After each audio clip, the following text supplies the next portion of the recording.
446 میں آ کر شیعوں کی حکومت کو ختم کیا طغرل بیگ سلجوقی نے۔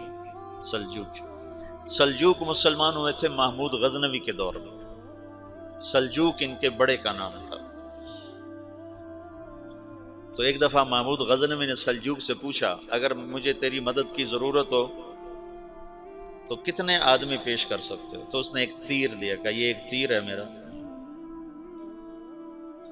کسی کو یہ تیر بھیج کر میرے علاقے میں بھیج دو تو چند گھنٹوں میں 1,00,000 تلواریں تیرا پہرا دینے کے لیے تیار ہوں، میرے پاس اتنی طاقت ہے۔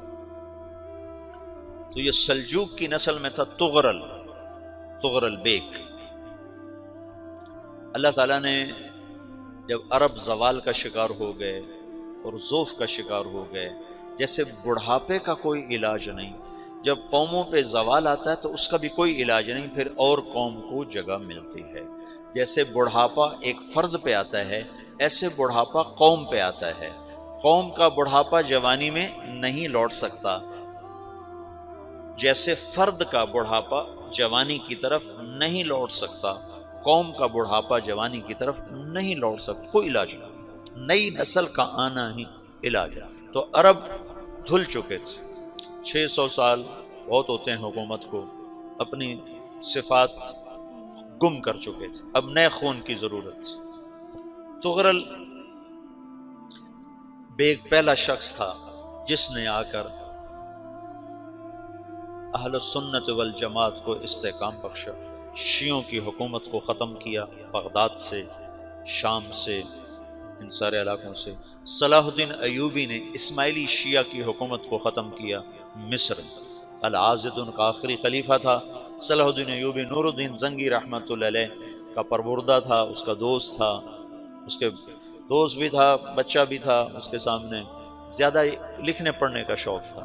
پھر اللہ تعالیٰ نے اس سے کام لیا اور اس کو مصر کا گورنر بنا کے بھیجا، مصر کی مدد کے لیے بھیجا۔ تو وہاں اس نے صلاح الدین ایوبی نے وہاں ختم کیا، طغرل بیگ نے یہاں ختم کیا۔ تو پھر سلجوق جو تھے نا یہ اقتدار میں آئے، ادھر ختم ہو گئی سلطنت بنو عباس کی، مصر ایک چھوٹی سی ترکوں کی سلطنت۔ تو اللہ تعالیٰ پھر مرکزیت کے لیے ایک نظام چلایا، دو لشکر آپس میں لڑ رہے ہیں ایک میدان میں، ایک جنگلی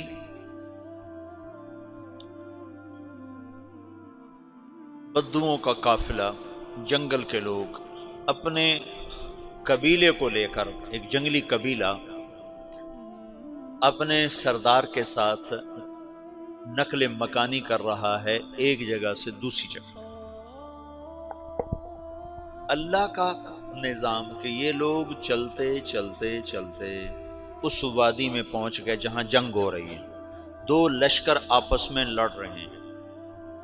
جب یہ وہاں پہنچتے ہیں تو ایک لشکر کے قدم اکھڑ رہے ہیں اور دوسرا غالب آ رہا ہے۔ ان کو نہیں پتا شکست کھانے والے کون ہیں اور فتح پانے والے کون ہیں، ان کو نہیں پتا۔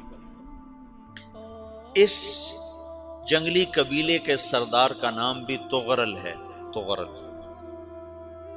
تو یہ سردار کہتا ہے جو شکست کھا رہے ہیں ان کی مدد کرو، کچھ پتہ نہیں کون ہے، کہتا جو شکست کھا رہے ہیں ان کی مدد کرو۔ تو 400 وحشی جنگلیوں نے فاتح لشکر کے پیچھے حملہ کر دیا۔ وہ تو ایک کافی ہوتا تھا، 400 دوڑ جب تلواریں پڑیں تو چند لمحوں میں نقشہ بدل گیا، بھاگنے والے جم گئے اور جمنے والے بھاگ پڑے۔ جب جنگ ختم ہوئی تو شکست خوردہ لشکر کے بادشاہ نے ان کو بلایا، اسے پوچھتا ہے مجھے جانتے ہو میں کون ہوں؟ کہا نہیں۔ کہا تو تم نے میری مدد کیوں کی؟ کہا انسانی ہمدردی کی وجہ سے، تمہیں شکست ہو رہی تھی اس لیے تمہاری مدد کی۔ پھر اس نے اپنا تعارف کرایا، میں ہوں سلیمان سلجوقی، ترکی کا بادشاہ۔ مسلمانوں کا لشکر تھا اور تاتاریوں سے شکست کھا رہا تھا، تاتاری فتح پا رہے تھے، مسلمان شکست کھا رہے تھے۔ تو وہ اللہ کی غیبی مدد بن کر آئے، تو وہ اس سے کہتا ہے میرے ساتھ رہنا پسند کرو گے؟ تم نے میرے اوپر احسان کیا ہے، میں اس کا بدلہ دینا چاہتا ہوں، میرے ساتھ رہنا پسند کرو گے؟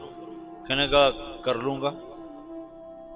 تو اس کو لے کر ترکی آیا، اور استنبول اس وقت روم کی حکومت میں تھا، اسے فتح کیا اس تغرل کے آگے چوتھے پانچویں پڑپوتے محمد فاتح نے۔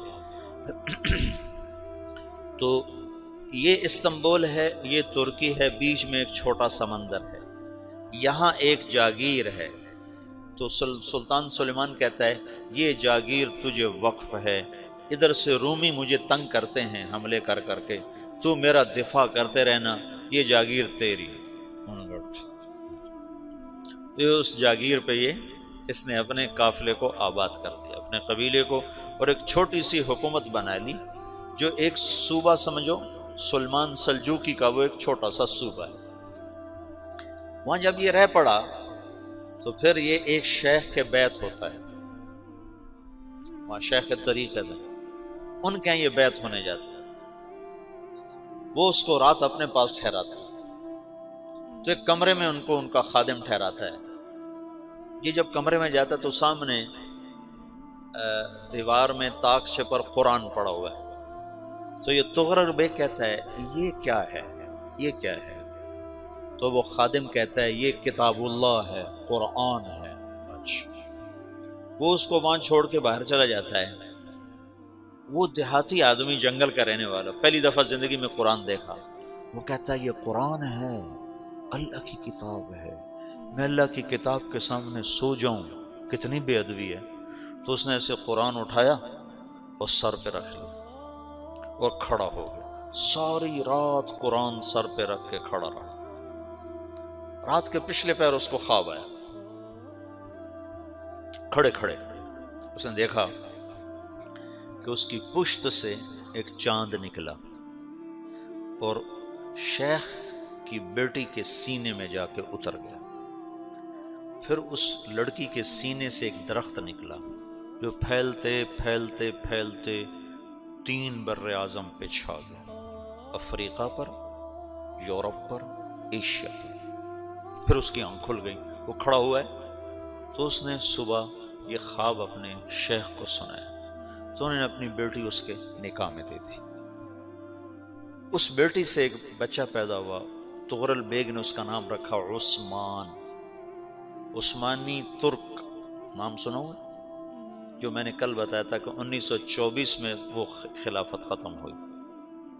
تو ایک بیٹا پیدا ہوا عثمان۔ عثمان نے پھر ایک نئی اسلامی حکومت کی بنیاد رکھی جو 1924 تک چلتی رہی، کوئی 800 سال یہ حکومت چلی۔ تو حکومت کا شیرازہ بکھرا لیکن پھر جڑ جاتا تھا، پر وہ قرن اول والا جوڑ کبھی نہ پیدا ہوا، ٹکڑے بن گئے۔ ان ٹکڑوں میں اللہ لوگ پیدا کرتا رہا جو دعوت دیتے رہے، دعوت زندہ رہی۔ جو تربیت کا نظام تصوف کے ساتھ تھا اب وہ تبلیغ کے ساتھ۔